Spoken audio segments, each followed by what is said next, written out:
in Japan.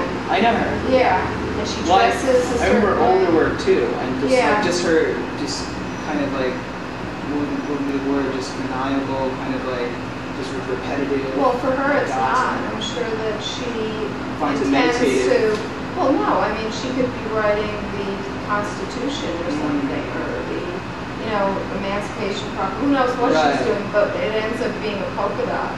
Right. And she wears polka dots. She wears her wigs and everything. And she's one of the new disabled artists who are like Waller from Texas, who was at the Whitney Biennial, who couldn't even come to his own opening because he was like, I don't know, he was too neurotic or bipolar or whatever. Was it that last Biennale? Yeah. So what was Waller's? I'm not familiar with. What was He that? was an outsider artist, but he is there's a new interest of these schizophrenic and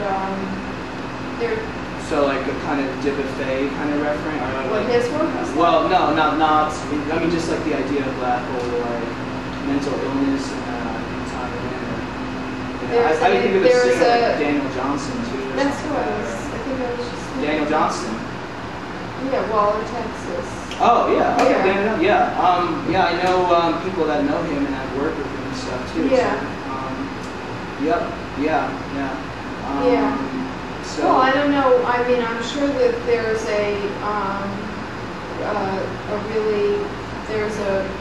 there's an interest in these people because there's a reason which we could probably go on talking about for hours. Right. Why they're psychohistory then, but yeah, it's something else. Right, but the quality of her work. She's Daniel Johnson? No, yeah. Oh, yeah, Cassandra. Yeah, I mean, she's like #1 now. Right. It's Louise Bourgeois. Oh, great. First is Frida Kahlo. Right. And there's Louise Bourgeois, and then there's her. Yeah, and, she's pretty supportive of the space I show out in Brooklyn. That Louise Bourgeois is friends with some of the owners out there. Yeah.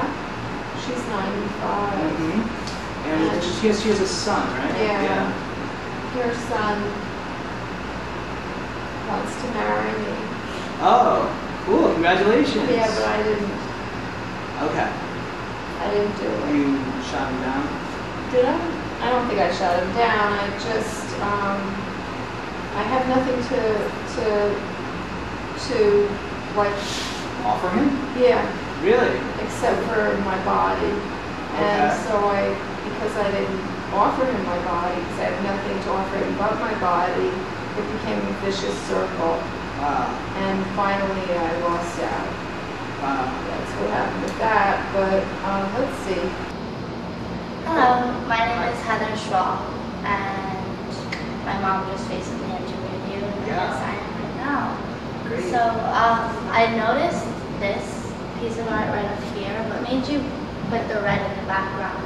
Wow, interesting question. Well, the red basically is a complementary color to the green, and this is so it's just like to add a pop, but it's a fingernail, and I have a relative of mine who is a manicurist, so it's kind of like immigrants and that whole nail salon kind of like feel. Oh, yeah. So that's what it's like talking about. But I wanted it to pop out, so just basic complementary colors, Is this like, what is this? Is it an apple? It just reminded me of an apple. Cool. Of some sort. I've had a lot of different interpretations of this, and some people refer to it as like a part of female anatomy, but for me it's a bedpan. It's to reference a family member who was bedridden for 4 years, my dad. So, and then there's like this record and like a lunchbox, like kind of like this working plate. And there's something in the bedpan. Like for all of the art, like is there something behind it all? Like I like to be conscious in pretty much what I'm doing. But I'd say like there are somewhere that are abstract and like a little bit more quirky, and like I do like to let some things kind of like stream of consciousness. But for a majority of them, I definitely like to be conscious of the imagery that I choose. So, and then basically that just like justifies anything I do. It's poetry. Then if I I basically dictate what I'm doing. I'm using painting, this ancient medium, to just convey it all. So. What about like this frame that you have going on around? Is this? That's a cool question. Yeah, the frame actually. This is the last formation that I've created. So rather than hanging just like clusters like that other wall that we saw, I've started to create formations based on this guy Joe Bradley, who's 29 years old and showing around using Timberlake. And the frames, actually I was going to put a large piece that would fit inside here as in the back wall. But I decided to incorporate these little canvases and enclose them in this frame piece because basically this is an idea that I was thinking about, like making a large canvas and then like painting little things inside. But this is like perfect, like just might as well just hang the paintings like within it. So that there's breasts on both sides, and then there's these like milk jugs filled with oil on the bottom, and that refers to milk it, like the idiom for exploitation. So basically like using 9/11 as a means to exploit or take advantage and invade Afghanistan and Iraq, and so milk it, just milk 9/11 for all it's worth. When you were younger, did you paint like this, or did you change throughout the years as you got older? Well, like as far as one of my farthest memories of painting, I was in first grade, so I probably was like 6 or 7, and the teacher separated me and like didn't let me paint with the other people. We were doing like a 3 Little Billy Goats play or something. So I remember painting grass.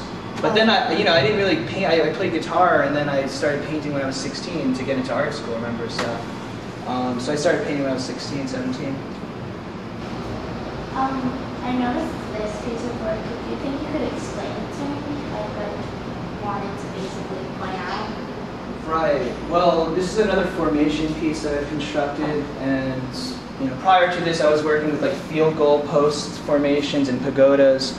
But I think for this, it's going with ziggurat, spaceship, fireplace, rocket ship, kind of robot transformer, all in one. But it's kind of this ziggurat is just like a temple, so it's almost like an altar.